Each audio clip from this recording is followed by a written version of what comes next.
Narito ang pagsisiwala.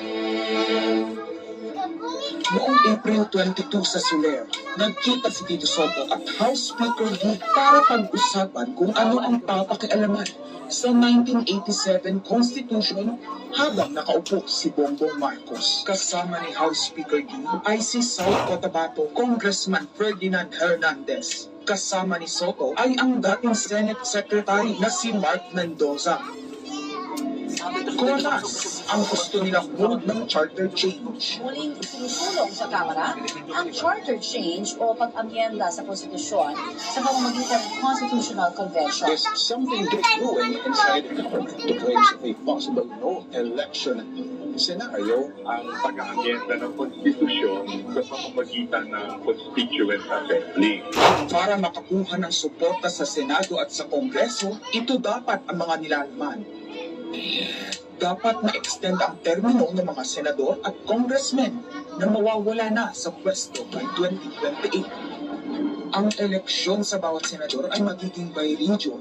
Nagdiskusyon sila kung 2 o 3 senador per region.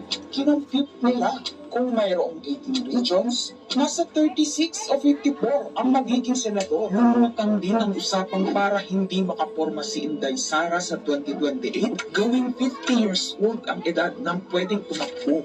Pero nagpanukala rin si Soto na pwedeng gawing 35 years old para kay Vico Soto. Dahil ipagmamayabang niyang kayang talunin ito si Inday Sara. Meron kayo dadagdag, maganda, Vicky. Ibaba natin ang edad ng presidente to 35. Maganda rin ang bata ngayon eh. Magagaling eh. Ibigay na natin sa mga kapatakan patakbo nitong bansa. Baka puro matinupay mailagay natin. Baka sabihin nila, Senator Soto, this is to siguro allow your nephew, ba, si Vico, na tumakbo. Sabi ko na Mag-qualify. Sabi ko na mag-iisip sila na gano'n, hindi ko naisip si Vico noon. Ang impormasyong ito ay mula mismo sa kasama sa meeting. Kasama din nila ay isang congressman, isang gobernador, isang retired military officer, isang dating may mataas na katungkulan, at 5 mula sa private at business sector. Kaya ba binaliwala ang panawagan ng taong bayan? Kaya ba binaliwala ang paalala ng Iglesia ni Cristo? Hindi po nagbabago ang din ng Iglesia ni Cristo na ang Iglesia ni Cristo po ay tutol sa impeachment. Kaya ba nagtatapang-tapangan ang mga umaastang pida sa ginagawa nilang tunay na drama? Kaya ba nila sinasabing hindi sila natatakot sa eleksyon ay dahil alam nilang walang eleksyon na magaganap? Hindi po kami natatakot sa susunod na eleksyon. At ang boto sa impeachment ay refleksyon ng boto sa pagsira sa 1987 Constitution. Pabor ang karamihan sa mga pagbabago sa saligang batas, lalo na sa usaping ekonomiya. Ngunit kung papakialaman ng ilan ang konstitusyon para maghari-harian at para sa pansariling kapakinabangan, makapwesto ng matagal o mainuklok ang kamag-anak, humanda kayo sa gamit ng paraon. Ang pagpapalit ng liderato sa Senado ay hindi kakaiba. Ito ay nakabase sa prioridad at gusto ng mga senador gumagahanan ng ebidensya laban kina Bongbong Marcos, Liza Marcos, Sandro Marcos at Martin Romualdez.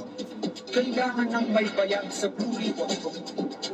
Ipinangako na sa mga korap na mambabatas ang perang maliliko sa 2027-2028 national budget. Dapat pigilan. 2028, alam natin, that's the election budget. And it was assured to the congressman, this will also be the con-ash budget. Nagiging isa ng malaking sindikato ang pamahalaan. Sinusuportahan ito ng mga dating kalaban, mga tinulungang manalo noong nakaraang eleksyon, mga may galit sa nagdaang administrasyon. Lahat sila kasama ng pinakamalaking troll farms at ilang bahagi ng mainstream media ay pinagagana ng 2 bagay. Pera galing sa korupsyon, galit sa mga Duterte. Mahalaga ang liderato ng Senado para sa mga korap at nakasandal sa mga buwaya ng kapangyarihan. Ngunit mas mahalaga ito sa mga naninindigan na ang Senado ay bantayan ng konstitusyon na hindi dapat tinatakot, sinusuhulan at iniipit upang maging tau-tauhan. Maaaring hati ngayon ang Senado. Maaaring kanya-kanyang bersyon ng kwento. Wala nang pakialam kung ano ang totoo.